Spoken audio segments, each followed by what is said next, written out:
I do want to let everybody know, excuse me, Dr. Violet, I know some people asked about recording, and I do apologize. I didn't send out this invite. Carol sent it out, and Carol is not here today. And I just went on, and it says I'm not able to record. So unfortunately, we will not be able to record this. And the information is all here. So if there is a question that somebody has, then we can definitely make sure that we loop back around because we want to make sure that we have all of the things. Okay. Everybody able to see the screen? Yes. Okay. Yes. Thank you. Okay, so I want to start off by making sure that everybody's on the same page as relates to how many people in your building must be CAN certified. We need 2 people in the building CAN certified. One of those people must be the ICC. You can name, it can be the private day case manager, you can work with your school psychologist or social worker to be the second person, but we need 2 people at the school that are actually CAN certified.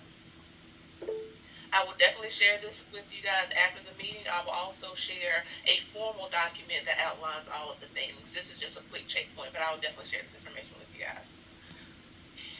If you are not CAN certified, and I believe most of you are CAN certified, if you are not, your certification must be obtained by October 27th. And so that is next Friday, I do believe. Okay? If you have any questions or concerns as it relates to the completion of the assessment or any support needed, please let us know like now so that we can make sure that we wrap around and provide you with services. Yes, Ms. Fraser Jones? Hey, good morning, Dr. Valley. I have two Good morning. questions. One, when you stated that there must be 2 people, and then you said it can be this person and that person, is that something that we would handle as far as who is the other person? Like, Yes, we wouldn't name the other person because it varies in each school.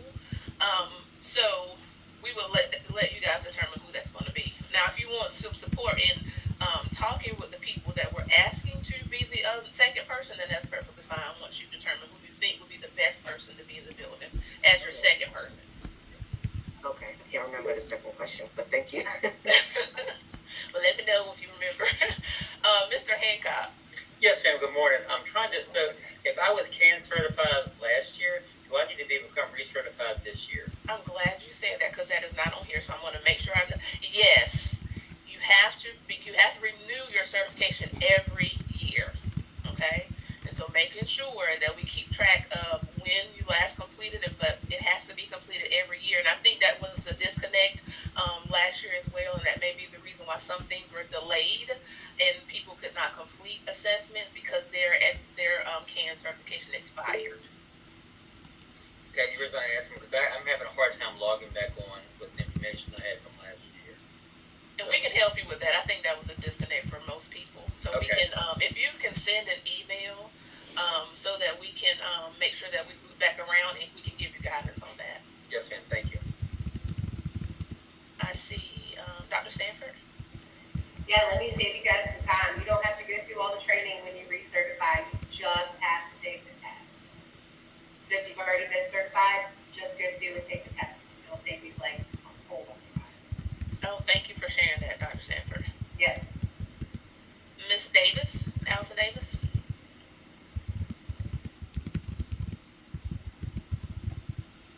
Allison Davis. Okay, I'm sorry, my microphone. That's Good good. morning, everyone. I'm having a difficult time trying to log in, as I've stated previously, because they do not recognize my email address. And I have been trying for a very long time to become CAN certified, and this will be the first time. Okay, gotcha. So So, we'll work on, I can't do anything about it in this space. I would have to connect with the individuals that work with the actual platform. So I will make note of it, of all of the issues people may be having with the login. If you are having an issue with the login and that's your concern, please just drop it in the chat and we'll print it out. If you have other questions that's not related to the login, then we can address them now. But I do want to make sure if you're having issues with login and you can't get your stuff taken care of, please put it in the chat, and you can also indicate maybe what the concern is so that I can then provide guidance once we loop around to the people that manage the platform. Ms. Davis, I did want to tell you, Mr. Niemeyer sent you a email with the information of the people that you needed to submit that issue to. Okay, because I will go back and take another look, and I will follow through with that because, yeah, I'm really trying desperately, as you know. And the thing is, if we have an issue where you cannot get access and it's going to cause something to go past due, let us know so that we can then, we have people on our team that are CAN certified as well. They can come in and support you with the CANs. I don't want that to be a reason why we can't move things forward. So we'll make sure that everybody with the logistical issues, that we are connecting you with Mr. Niemeyer and other people that's connected to the platform, and then provide any type of support that is needed in the meantime. Okay? Thank you. Fraser Jones? Ms. Fraser Jones? Yes, I remembered my question. I just Okay. wanted to clarify that we need to be CAN certified. We need to renew every year, and we need to do the students' CANs every year. Reassessment. Yes. Yes. Okay. So let's go, keep going. I'm glad you asked that question. It's going to take us into the next thing. The CANs assessment must be completed every year. And I'm putting the caveat of at least 5 days before the due date because as we go down to the other components, you will see how many expired CANs assessments that we have. So the CANs assessment must be completed every year, and it's not every year like the end of every year or the beginning of every year. It's based on the date of the last CANs assessment. So if the last CANs assessment was June 29th, 2023, it expires June 28th, 2024. So it must be completed prior to that date. Okay? Once you complete the CANs assessment, it needs to be uploaded into Virginia IEP. This is something new. It has not been done before. But we're having a hard time keeping track and making sure we're maintaining those documents. So if it's in one location, we'll know how to go and look for it, as well as it being in the student's cumulative record. So that may not have been the practice before. We can't do anything about the past. I want to make sure that we have the right practices and processes in place for moving forward. So CANs assessment must be done every year based on the last date of the CANs and must be uploaded into Virginia IEP and filed in the student's record. Okay? Saying all of that to say, we have 35 students that have out of date or out of compliant CANs assessments. What does that mean for RPS? That means we have to pay out of pocket for all of those students as it relates to how many months that CANs assessment has lapsed. So let me paint the picture because I'm telling you I have lost sleep the past 5 days because we have a lot of money that we're going to have to account for. CSA usually pays for our private day, so we don't have to worry about it. But when we don't have the CANs assessment and the appropriate documents, they will not pay for any student that does not have anything that's current. So with that being said, I'm going to give you an example. We have a student whose CANs assessment expired March 15th, 23. This student attends a year-round private day school. The assessment is still not current, so that means as of October 19th, we are several months into the year where the student's CANs assessment is not completed. That is about $21,000 just for that one student, just for those few months. So just imagine 33 or 35 students, if that is the case. Now I'm going to say that is not the case for all students. We do have some students that may have a CANs assessment that expired like September 30th of this year. So that means they're only not even 30 days behind. However, those days that have lapsed, we have to cover the cost. And just think, if you have the private day tuition, if they have related services, if perchance they have a one-to-one VA, that really adds up. We just had to submit to Grafton for 4 students just for the month of June. Just 1 month for 4 students, $55,000. And so I'm putting this on your radar because we are all going to be held accountable for whether or not these things are being done. And I have to go to our boss, Mr. Cameron, to say we now have to pay this money that we shouldn't have to pay because we have these things expired. Now, I do understand we have some new people in positions, and these CANS assessments were expired before you even came on. So please know this is not to attack anyone or put blame on anyone. This is just to say we have to do better moving forward. We can't do anything about the past. A lot of people are not even here that may have even been responsible for those things. So I do want to make sure that you understand this is not me saying or coming and attacking you guys. This is just presenting the facts so that we can all understand how important it is and the purpose of the assessment.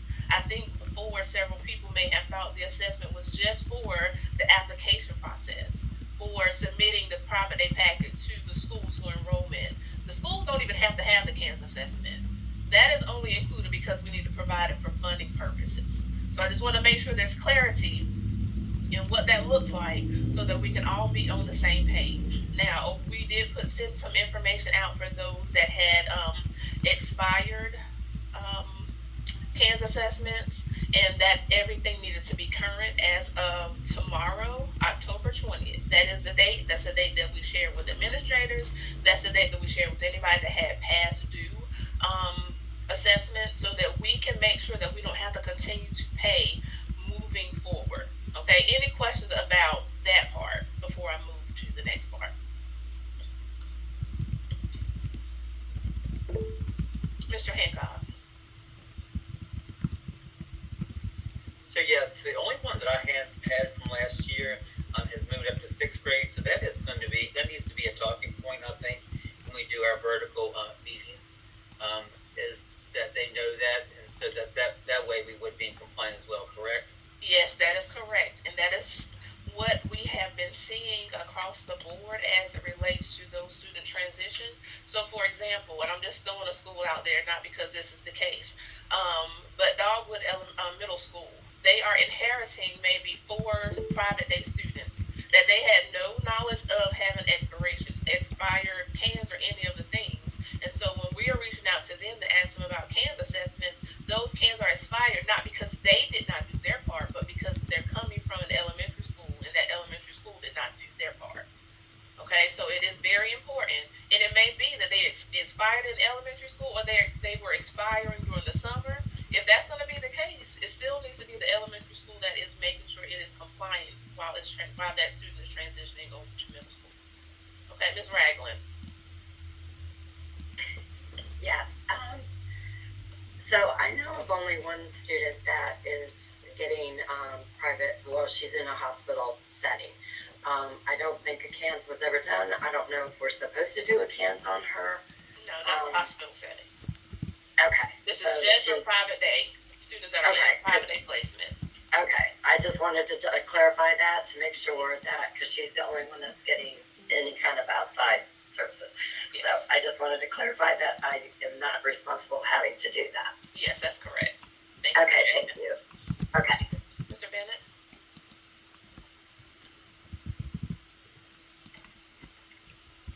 Mr. Bennett?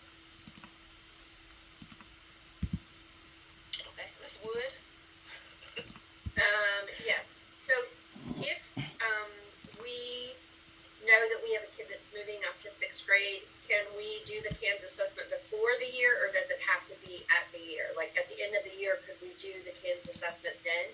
You can do it ahead of time, and that will be amazing if we can, especially if it's a student that is going to be coming due like in September. Right.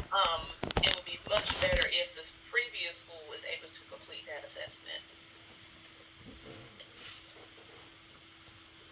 Mr. Bennett's question is, in addition to ICCs, who is the other person certified at other schools?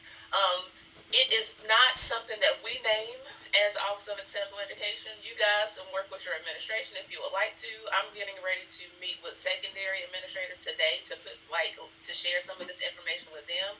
But sometimes it can be the private ed case manager, it can be the social worker, it can be the psychologist, it can be the counselor. It varies.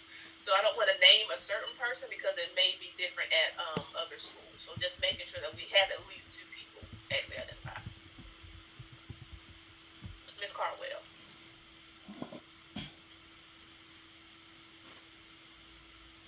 Are you muted, Miss Caldwell? We can't hear you.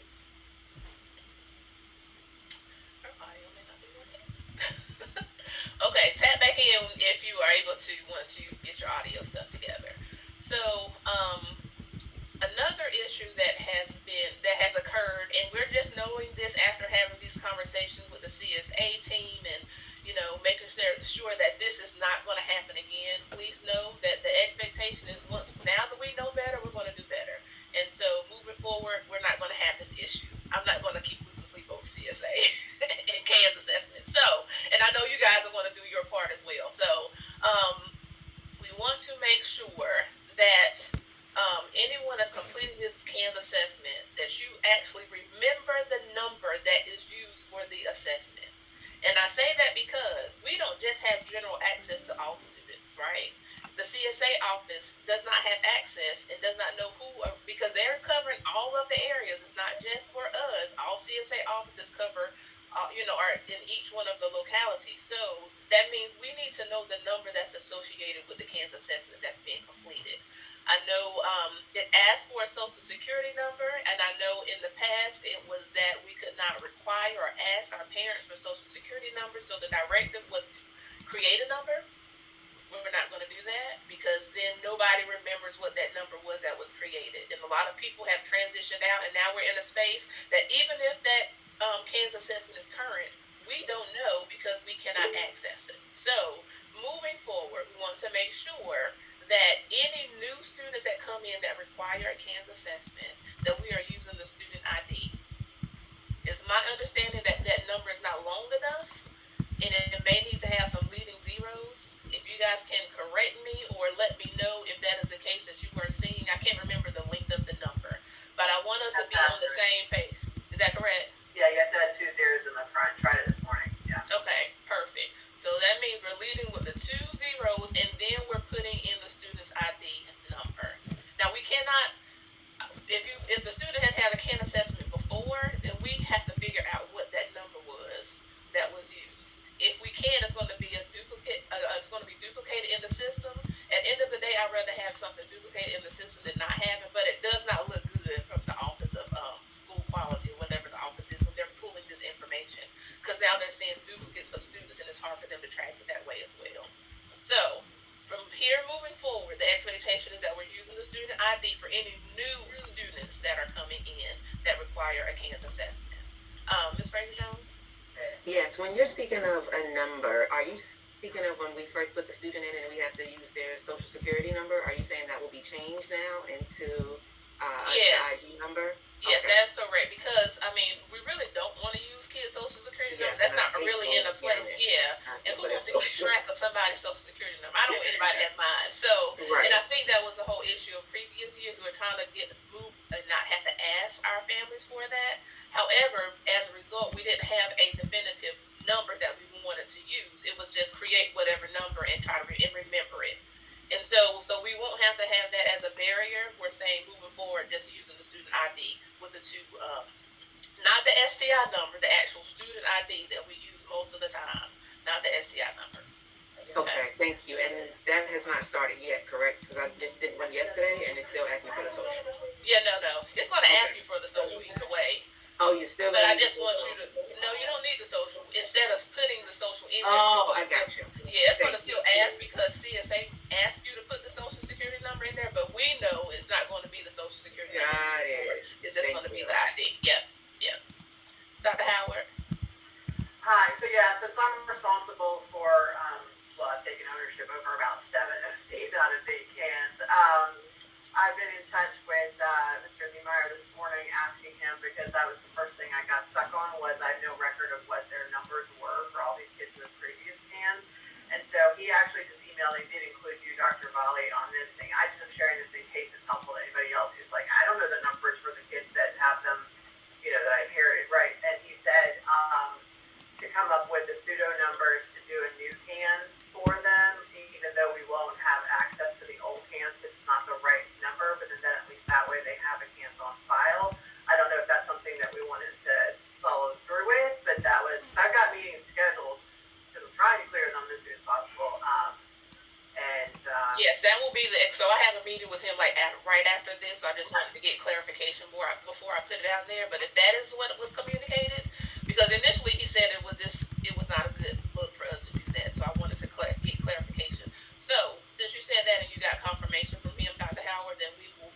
I'll add it to this document so that there's clarification. And he If did you, say that we should share, sorry, he said we should share the numbers with either you or him. So just because I kind of inherited a mess, I'm gonna probably share it with both of y'all just to make sure that there's. yeah, well, you don't worry about it. It's not gonna happen again. I promise you.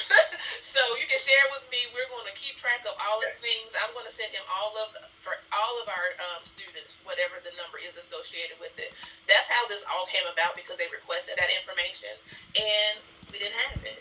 Unfortunately, we did not have it, and that was, that was the barrier of now we have to figure out how we want to have to pay, schools because we didn't have that information. So thank you for getting that from him. We'll plan for that moving forward, and again, I'll add that to the document. Let's see, another question.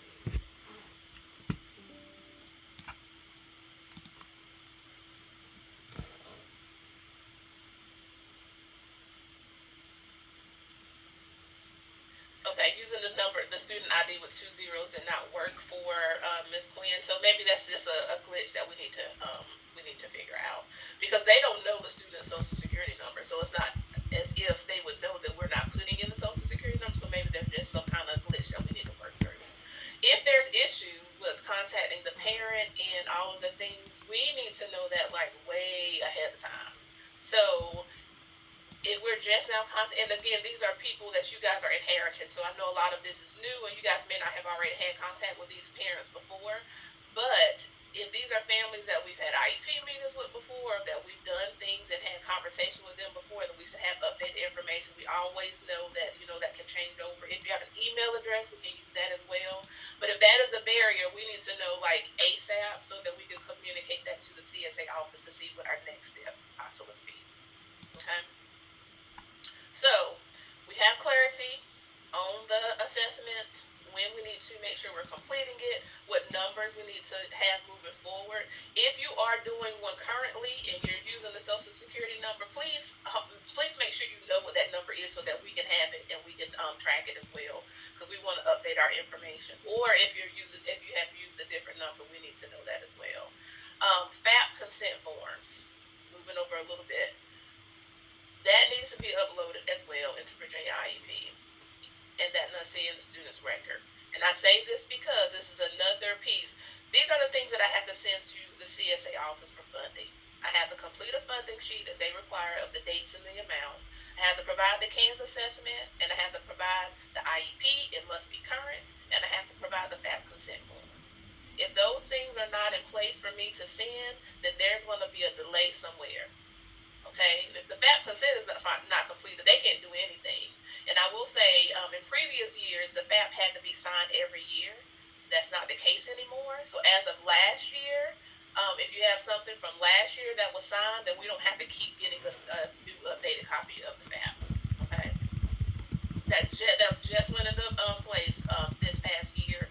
So if you have something that is not as current as last year, then we do need to get an updated one. But I'm saying that to say you don't have to keep getting the parent to sign, because that was a barrier before. And we asked them if we could make some changes, and they made that adjustment.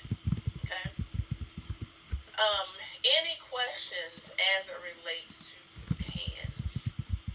Do you have any questions as it relates to any students that you may be submitting for private day or packets or any of those things before I go to the last part? Yes, Dr. Stanford. I think this one's pretty easy. If we have a student that was administratively placed in a different building and then they get privately placed, does that case management reside with the school where the child was administratively placed? Yes. Okay. Yes, because that becomes their new comprehensive school. Okay, just wanted to check in on that. Thank you for clarifying. Yeah, absolutely. Any other questions? Ms. Gilpin. Good morning, everyone. I just want to clarify, I think it was Dr. Stanford's question about where the students would default back to. But that doesn't mean if they were placed before going to private day, they were placed somewhere like, Amelia Street or Brad. Yeah, no, Go back to their original school. Yeah, no, because that's just a program. Like you guys are just a program, just like RAS would be a program. So it would be the zone school or the comprehensive school that's connected to the student. And sometimes that can be a barrier just because the last school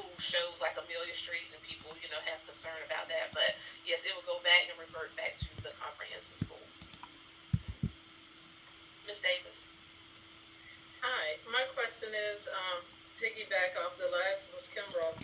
My question is, because I have inherited Thrive and those students are coming from a different program, how does that work? How does that work? When I heard you excuse me, make reference to the previous school. So once they enter Thrive, and I'm speaking of the PM students in Thrive, um, I'm somewhat lost now. Would they be students that would be considered for private day if they're just doing the PM program? There's Have one, some. there's one that they have asked to go to private day Okay.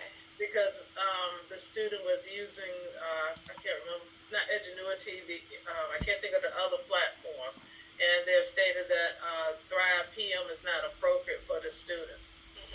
Okay. So, do you know what the zone school is? The school they came from? Actually, it's Armstrong.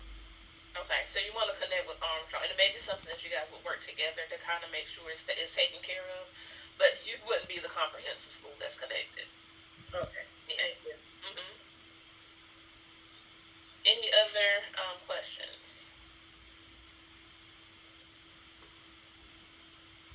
Okay, so if you are in need of the actual FAP consent form, like a blank document, Ms. White's going to make sure that she gets it to. We'll just send it out to everybody so that everybody can then have it. If you need any direction that relates to CANs, then we'll make sure that we add that to like Google Classroom so everybody can have that as well. The next part is just making sure that you all understand if you are the private day case manager or if you have someone in your building that's a private day case manager, the case management responsibilities. We have to make sure, of course, that we are doing the IEP development in collaboration with the private day schools. We do know that we have a document that we get information from. Well, we may not know that, so I'm saying that we have a document that we get information from our private day schools that they kind of share and give insight as to what needs to go in the IEP. We are just the holders of it since they are our students. And they are supposed to provide that information to you all while you are developing the IEP along with them.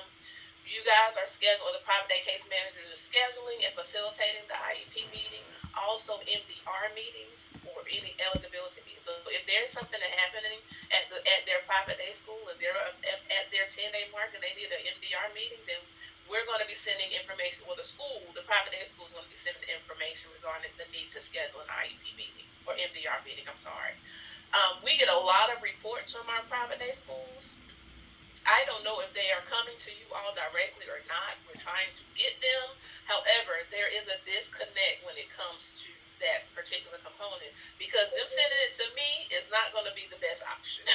It's too many emails coming in for me to keep track of all the things. And so we're going to send it out to each of the private day schools to know who the case managers are. That's why we ask you guys to make sure you update it to give us the names of the case managers so that they will know who to then reach out and share this information with. Of course, they'll still include us on it because they always include the Office of Exceptional Ed. But they're sending discipline reports, they're sending attendance, they're sending progress reports. All of that stuff needs to be maintained within your school with the private day case manager so that it's in the student's file or uploaded into Virginia IEP. So I just want to make sure that we have that information. But again, private day schools, it changes. Sometimes it changes every year, and so they may not know who to send it to. So they just want to make sure they get it to RPS. So we want to make sure that it comes and gets into the right hands. And I have been sending some of that information out to the schools as I receive it. Any incidents that the students are having at the schools, any progress reports they're sending to me, any attendance. So I have sent some of those out to schools. If you haven't received anything, it's just because they have not sent it to me. But anything I've received, I have forwarded out to you all in the school. And if they send it to me, it's sitting in my box. If it was before the time Ms. White joined, unfortunately, because I've been sending it to her so that she can get it out to you guys. A lot of times it's sent to Ms. Basin, so Ms. Basin does have all of the records. So if we need anything, of course, if it's something that's major and it's like a discipline thing and the MDR and all that kind of stuff, we do make sure we try to get it to the schools. But I don't want that to be a barrier because I can see now something. I don't want to say something happening, but there being an issue because the private day school is sending it to our office and not directly to the case manager. So I want to make sure you guys have that information. The last thing is just kind of making sure if you are not the private day case manager, If it's somebody else in your building, or multiple people in your building, please make sure they have this information. I mean, as ICC of the building, you are still over the whole, with your SPED teachers and providing that guidance and support. So I want to make sure that they get that information if they're not on here. I do want to say kudos to, I know TJ, kudos to Huguenot, and there's one other school, and I want to say who it is because you guys don't have any outdated CANS assessment. So that is huge. Some other people may too, but I do know that they had multiple students at their schools, and they're keeping track of all of the things. I know that it is a lot going on. I really, really, really do, and I appreciate all of the things that you guys are doing, all of the hard work that you are putting forward. I just want to make sure that we are in a space that we are continuing to move forward in excellence and making sure that we don't have this as a barrier moving forward. Again, I know a lot of came in that may be new or some things may have been done differently last year. We do not have a private day specialist right now. So it's me, it's Ms. White in here trying to figure out all the things. We don't have that person and we don't have a coordinator for intensive support. So she's taking on all things private day and I'm taking on all things intensive support. So it's a lot going on. We just want to make sure that we're, front loading you with information so that we don't feel like, we're going to be in this space again of not having the things that we need to have. Okay? Any questions as it relates to our private day stuff? I had a question. I was just wondering about, as far as I know, I don't think I have any private day students. I know I have 2 going in. So I was just wondering, where's the list to show? Because sometimes, I had a student who's now in 6th grade. They may still be under me. Situations like that. Like, is there a list to show, who's out of compliance and where it is? I mean, what school? There is a list to show where the students are. There is a list also to say who's out of compliance to the best of our ability because, again, we don't have access to the CAN. So we don't, if the school doesn't have a copy and doesn't know when the last CAN was done, then we don't know if it's out of compliance or not. Oh, I want to say kudos. The other person was John Marshall. The other school is John Marshall. Thank you guys for maintaining that. So we'll make sure that you guys get that information. If something was out of compliance, though, Ms. Fraser Jones, Ms. White would have sent you an email. So if you had something that was out of compliance, like a CANS was out of compliance, she would have sent you an email by now to say we needed it to be done by tomorrow. Thank you. Ms. Engel? Yes, I have one private day and his CANS was due before I even got like a computer, when I first started. And so Miss Temple did the CANS, but I never got a copy of that. Okay. What's the student? Who's the student? Oh, I don't have it in front of me. I'm sorry. Oh, that's okay. That's okay. I just want to make sure that, did you get an email to say yours was out of compliance by chance? That student was out of compliance? Yeah, this was back in August. And she did it for me. Oh, okay, gotcha. So we're good to go as far as Yeah, that. we're good to go. I I just don't have a copy. Yeah, okay, gotcha. Yeah. And we'll look through her files to see if she left a copy of those things. She did leave us a Google file with several things, so hopefully that is in there. I can't promise, but Okay. So would I need to do another one if I can't locate that one? well, when I meet with Mr. Niemeyer today, he's trying to pull all of ours. He's trying to figure out a way to pull all of ours, and so Okay. I will have a better idea. I hope that that's not the case. Okay. Because that was just done. I would hate for us to Yeah. have to do another one, but I'll be able to loop around and let you know. Okay. Yeah.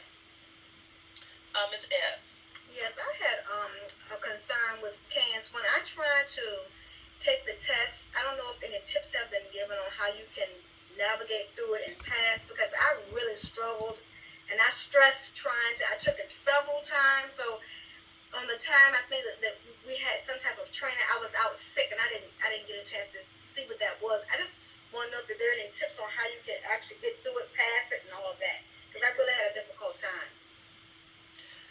So we can have a specialist to come over there and work with you. Okay. And to help you navigate through. That's been the case. You're not alone with Ms. Epps. Thank you, because I really struggled. Yes, you are not alone. So I don't want you to feel like it's just you, because it's not. But I will say that. Miss Carlotti says she's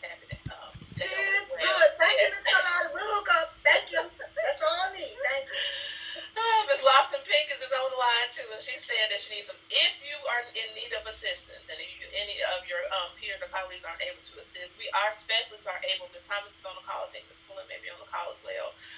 We should be able to assist so that we can give you some support to help you with passing.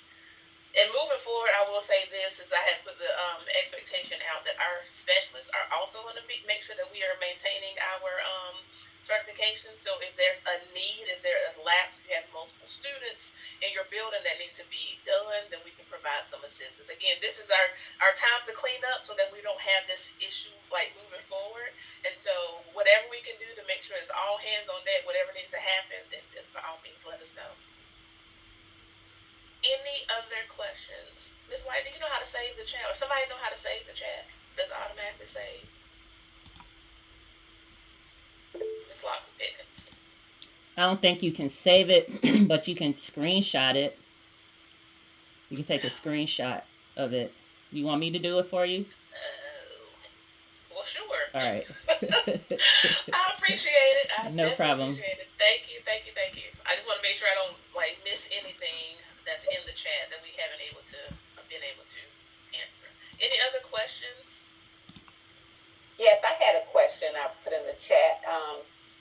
I have a private aid student that has since returned, and so I know I'm hearing you say that I still need to be CAN certified, but in terms of the second part of that assessment, I wouldn't have to do that, because I'm assuming that because it has been in a private day, he already had that, and now he's returned.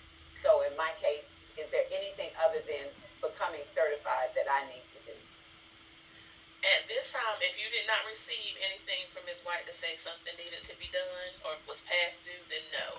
Just being certified in the event that you have another student that is requiring the private day placement. Okay, sounds good. Thank you so much. You're welcome.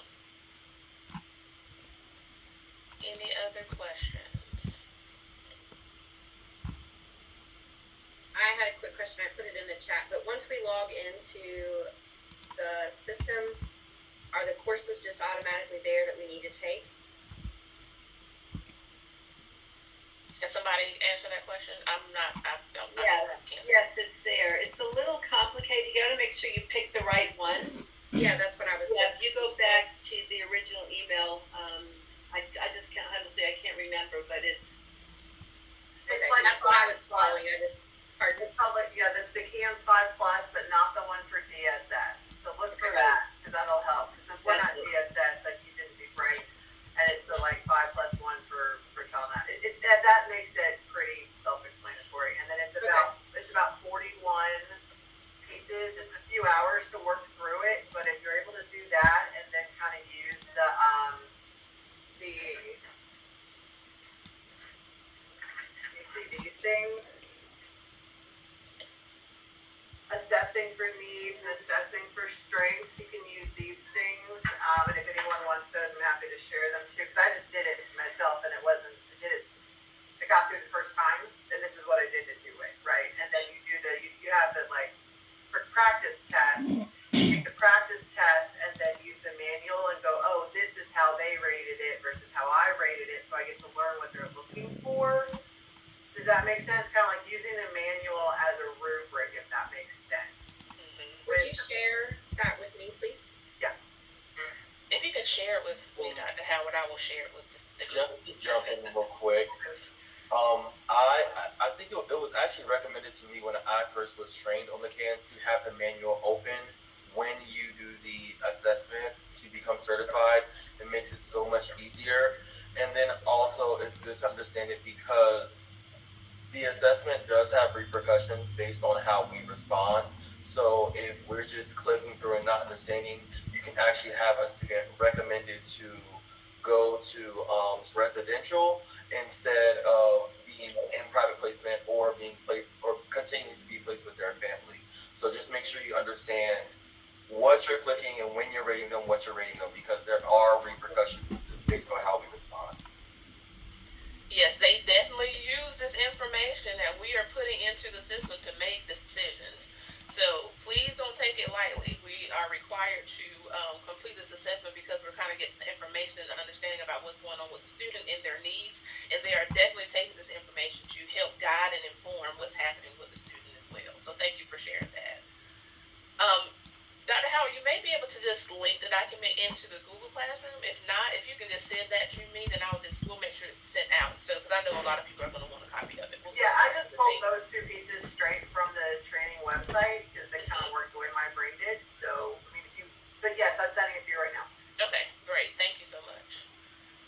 Okay, well, that is all I have. Again, we appreciate you. We know that you guys have a lot on your plates, and we do not take you for granted. We appreciate everything that you're doing in your buildings to make sure that we are moving forward and doing what's in the best interest of the students. I just know that when this came on my radar, OMG, and I realized that we were in a space that we do not ever want to be back in. Of course, the good thing is that in our, just to kind of give you some perspective, in our budget, we always have a line item for private day, right? We have some funding set aside for students because some students, the family does not sign the FAP consent, and when that happens, we can't get CSA funding, right? So we can't make the parent sign consent. So a lot of times we're like, make sure you get the FAP consent signed and all the things. The parent can refuse to sign the FAP consent, and if they don't, we still have to take care of the expense. That just means that CSA will not take the cost. We just have to cover the cost. That is the case for a couple of our students that we pay outright, and we don't get any CSA funding. So there is a line. I'm saying all of that to say that we have space in our budget in this moment to take care of some of our students. My hope is that